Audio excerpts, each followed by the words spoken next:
क्योंकि राजा भूल गया था। सेना के आ जाने पर राजा को महामणि देकर और नमस्कार कर पुनः प्रार्थना कर प्रेत अंतर्धान हो गया। प्रेत अपनी उद्धार के लिए राजा से सारी बातें बता चुका था कि मेरे कोई नहीं समय रह गया है, न कोई मेरा उद्धार करेगा। आप राजा हैं, प्रजा का पालन करते हैं, आपका अधिकार है कि सभी प्रजा का आप पालन कर सकते हैं, इसलिए मेरा इस प्रेत जोड़ी से हे राजन मेरा उद्धार कीजिए। फिर उस वन से निकलकर राजा भी अपने नगर को आया और अपने पुर में पहुंचकर प्रेत के कथनानुसार हे गरुड़ राजा ने और दैहिक विधि से उस प्रेत के लिए सभी श्राद्ध किया। उसके पुण्य देने से वह प्रेत जोनी से छूटकर वैसे जो था, जो प्रेत जोनी में पड़ा था, वह जोनी से छूटकर स्वर्ग को गया। दूसरे के लिए दिया हुआ दान और श्राद्ध से भी प्रेत की उत्तम गति होती है, क्योंकि दान देना बहुत अच्छी चीज है। जिसकी गति नहीं होती है तो आप हम कोई भी इसमें से उसका क्रिया कर दे तो उसका उद्धार हो जाएगा और आपको भी बहुत अच्छा पुण्य होगा। यदि पुत्रों के दिए हुए श्राद्ध से पिता सदगति को प्राप्त होता है तो इसमें आश्चर्य किया है। पिता तो अपना ही है, पुत्र अपना ही है।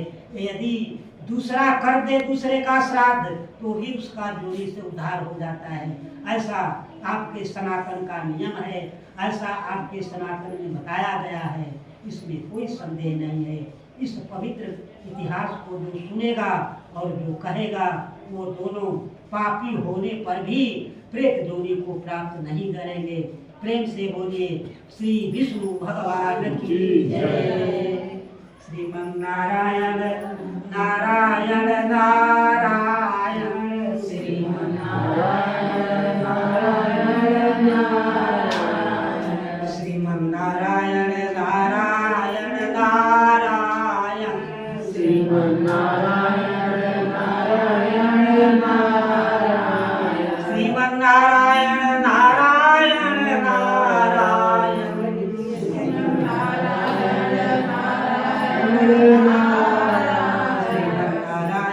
नारायण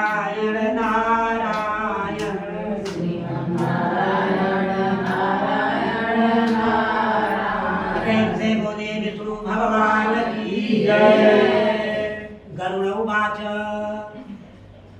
आमुष्कीं क्रियां सर्वां वद सुकृतिनां मम कर्तव्या सारथा पुत्रैः तथा च कथय प्रभो। श्री भगवान वाच साधुपुष्टं त्वयावताक्ष मानुषाणां हिताय वै धार्मिकाहं च यत्कृत्यं तत्सर्वं कथयामि ते।